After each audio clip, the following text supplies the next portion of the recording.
Hello everybody, this is my first Subscribe Star video. It's being made public for everybody, not just subscribers on Subscribe Star.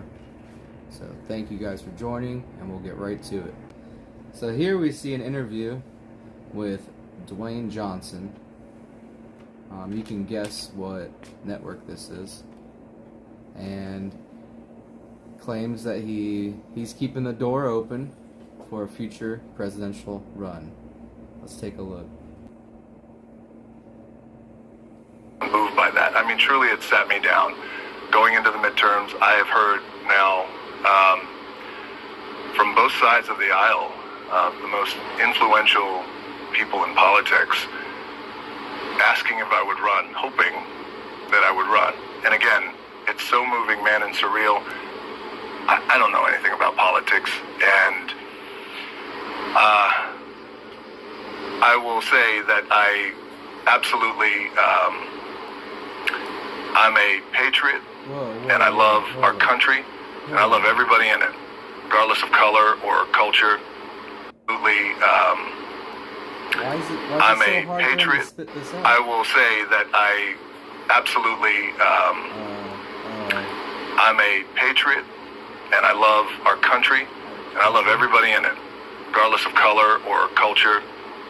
Don't care what your bank account says, what kind of car you drive. But the most important job that I have is daddy, and my two wives. And I don't know if that's confirmed. Sounded like he said two wives. Did you guys see the push? Like he was pushing it out. The word patriot. Almost like he was scared to use it, or he was reading it on a card. Patriot. Is Dwayne "The Rock" Johnson Democrat or Republican? The actor previously identified as a Republican and even spoke at the 2000 Republican National Convention, but endorsed Kamala Harris and Joe Biden during the 2020 run. Patriot? I mean, is he riding both sides of the fence here? Can he not make up his mind? Did he really say something about two wives at the end, or am I hearing something wrong? It sounded like he said two wives. He could have said two lives. I don't know. Still can't figure it out. In other news, Biden's desperate attempt at raising his ratings. He claims it's not just a one-step process, a three-step process to releasing nonviolent felons who only have a cannabis charge against them. Now this is a very desperate attempt made by him that probably, I hope, good will come of it. I don't see much faith of him following through with it. I feel that this is just something being pushed forward to raise his ratings. You guys can see that flag there in front of the Capitol.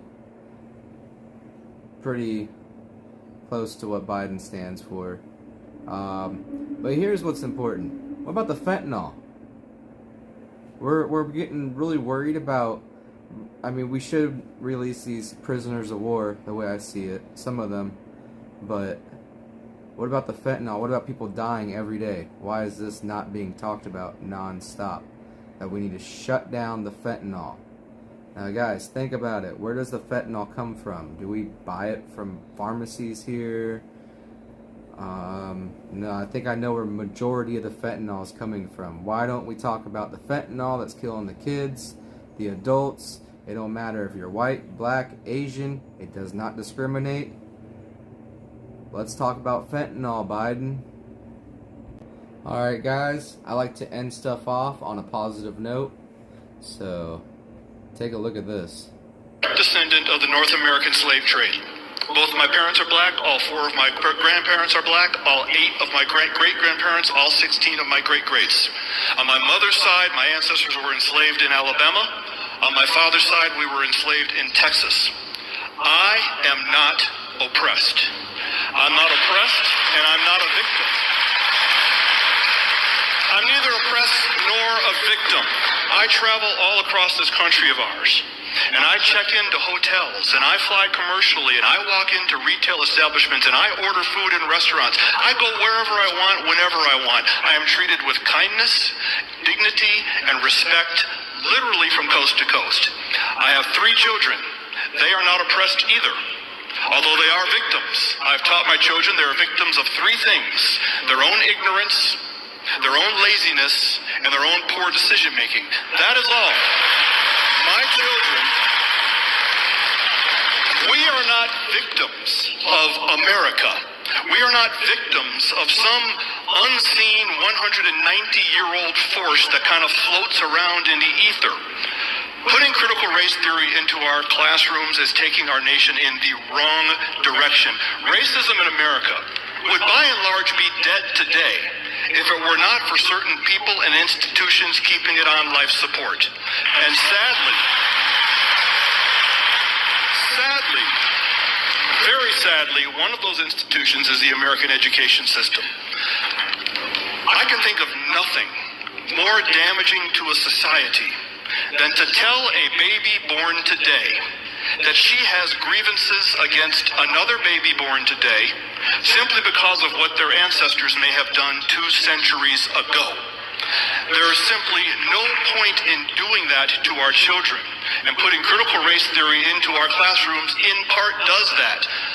Putting critical race theory into our classrooms is not combating racism, it's fanning the flames of what little embers are left. I encourage you to support this resolution. Let racism die the death it deserves, and let's keep living the life that comes to that. So that right there is gonna end it, guys. Thank you for watching. Have a great day.